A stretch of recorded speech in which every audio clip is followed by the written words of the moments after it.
Oke, Qatar Grand Prix kemarin tuh bener-bener chaos, banyak drama soal track limit, sprint race juga penuh dengan aksi, dan pas balapan belum dimulai aja FIA udah mondar-mandir menetapkan rule baru demi keselamatan ban karena track Qatar ini cukup menyiksa ban Pirelli tersebut. Dan setelah balapan pun dramanya belum kelar karena banyak pembalap yang mengalami dehidrasi karena cuaca dan humidity yang bener-bener brutal. Ada yang muntah-muntah, lemes, bahkan nyaris ada yang pingsan katanya. Untungnya semua pembalap nggak apa-apa, ada salut lah buat mereka semua karena mampu selamat dari balapan brutal itu. Tapi ada satu drama yang sempet jadi topik utama pembicaraan di weekend ini, yaitu ketika Lance Stroll mendorong trainernya karena kesel dia KO di Q1 untuk kesekian kalinya. Nah, sekarang gue akan memberikan opini gue soal itu.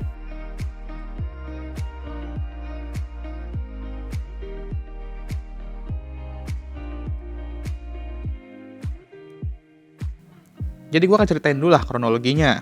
Kita semua tahu lah ya Aston Martin mengawali musim ini dengan sangat baik dan mengejutkan semua orang betapa kencengnya mereka. Setelah 2022 yang mereka mampu menjadi kuda hitam di 2023. Jadi progres mereka untuk bisa sebagus itu cukup cepat. Tapi sayangnya sering berjalannya musim, mereka tidak mampu ngedevelop AMR 23 mereka untuk terus ke depan dan bersaing untuk podium. Malah, Aston Martin sama McLaren seolah-olah ganti mobil di pada musim kedua ini. Nah, karena inilah Lance Stroll yang mampu mengawali musim dengan baik, meskipun dengan tangan cedera, dia pun juga ikut menurun seiring berjalannya musim. Nah, masalahnya, nurunnya ini bukan yang oke, underperform sedikit, bukan, tapi bener-bener underperform banget dah. Rekan timnya Nando, meskipun mobilnya menurun, masih setidaknya bersaing di top 10 lah, dan bahkan sampai sekarang, dia merupakan satu-satunya pembalap di grid sekarang yang selalu lolos ke Q3 di setiap balapan sejauh ini 2023. Sedangkan Lance malah asik kena KO di Q2 sama Q1, dan bahkan nyetak poin pun juga udah jarang sekarang. Hal ini tentu bakal merugikan Aston Martin banget di konstruktor, karena mereka nggak bisa stay di P2 konstruktor kalau ngandelin satu pembalap doang. Kecuali jika mobil Anda ialah Red Bull, dan pembalap kalian ialah Max Verstappen. Disinilah banyak orang mulai mempertanyakan kelayakan Lance di tim. Ya, kita semua tahu lah ya bahwa Aston Martin adalah tim bokapnya yaitu Lawrence Stroll, dan agak nggak mungkin bagi bokap untuk nge-kick anaknya sendiri. Lance mulai menjadi salah satu atau bahkan alasan terbesar mengapa Aston Martin makin merosot di standing sekarang. Dan setelah performa mobil mereka menurun, Lance juga mulai underperform banget. Ditambah tim kayak McLaren mulai bangkit ya kan. Jadi, Aston Martin bisa aja setelah awal yang baik itu terancam finish di posisi kelima di standings di belakang McLaren yang makin kesini makin ngacir.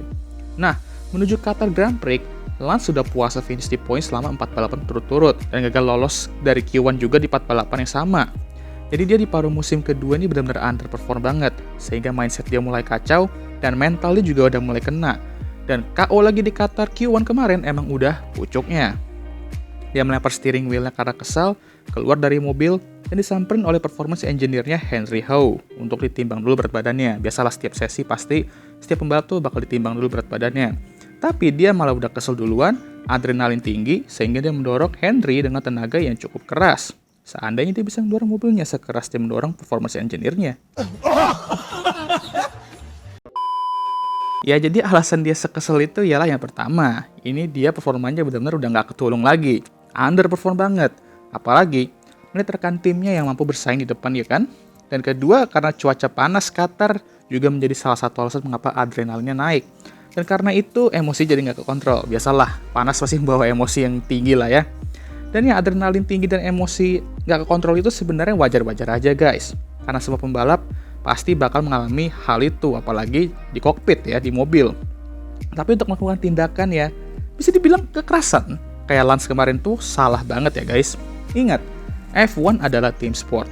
Mereka udah banting tubuh agar lu dan yang lain bisa balapan di sini. Dan jika lu menang, mereka juga menjadi alasan mengapa lu menang.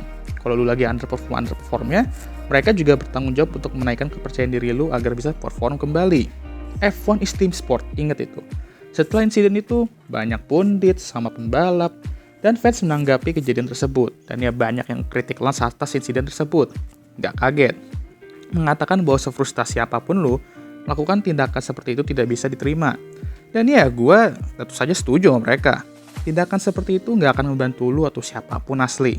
Yang ada malah akan menjelekkan image lu sendiri. Dan sekarang image Lance pun semakin buruk karena kejadian ini. Plus performa dia yang lagi amburadul juga, ya gitulah ya. Nah, sekarang muncullah pertanyaan ini lagi. Haruskah Lance Stroll keluar dari Aston Martin dan F1? Well, di sini tekanan juga ada pada Lawrence Stroll sebagai chairman Aston Martin. Kita mulai mempertanyakan ambisinya ya kan, untuk Aston Martin di F1. Jika dia ingin memenuhi ambisinya itu membawa Aston Martin sebagai tim papan atas dan bersaing untuk gelar Jordan dalam beberapa tahun ke depan, maka driver lineup mereka harus segera dipertimbangkan juga. Karena kalau Lance Stroll terus tampil seperti ini, inkonsisten gitu kan ya sorry to say, jadi beban tim juga, ya Aston Martin gak akan kemana-mana, asli. Sehingga Lawrence ya gue tahu Lance adalah anak lu gitu. Tapi ingat bahwa lu juga menjalani sebuah bisnis dengan ambisi besar. Jadi kalau emang udah datang saatnya bahwa Lance Stroll nggak akan membawa Aston Martin kemana-mana, ya mungkin udah saatnya untuk menggantikannya dan mencari pembalap lain. Aston Martin sendiri juga akan partisipasi di Hypercar World Endurance Championship juga di 2025. Mungkin ini bisa menjadi solusi Lance Stroll jika emang rezekinya bukan di F1. Untuk Lance sendiri, jika emang udah ngerasa bahwa nggak bisa berkembang lagi di F1, ya jangan dipaksa lah. Karena ini nggak bagus juga untuk karirnya di F1. Banyak pembalap luar sana yang harus diakui lebih layak berada di seat Aston Martin tersebut. Ingat, gagal di F1 bukan berarti lo merupakan pembalap yang buruk. Banyak pembalap yang gagal di F1 tapi sukses di ajang lain, kayak Antonio Giovinazzi lah contohnya. Nah, mungkin Lance Stroll bisa lah kayak gitu juga. Meh di F1, pindah ke WEC, juara Le Mans ya kan. Habis itu buat komen kalau menang di Le Mans lebih besar daripada balapan di F1.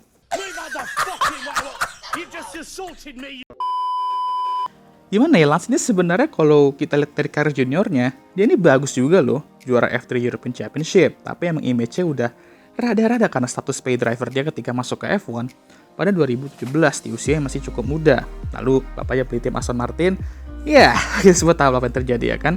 Sejauh ini di F1 ini juga memiliki beberapa hasil-hasil luar biasa, tapi sayangnya hanya sesekali aja, dan gak bisa kayak gitu jika ingin bersaing di depan.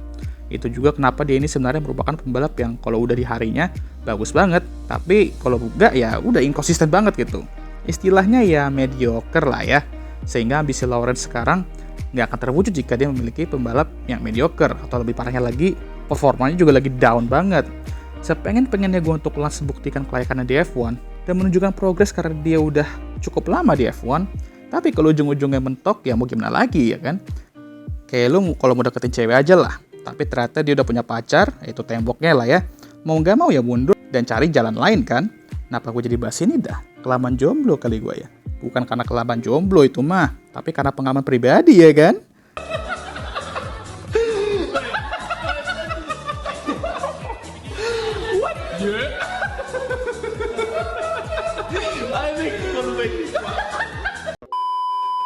Oke lah, sekian video kali ini. Gimana menurut kalian soal insiden Lance Stroll mendorong performance engineer-nya kemarin? Tulis komentar kalian di kolom komentar. Dan oh ya, ada beberapa rumor mengenai Lawrence Stroll ingin menjual Aston Martin ke Aramco, salah satu title sponsor mereka sekarang.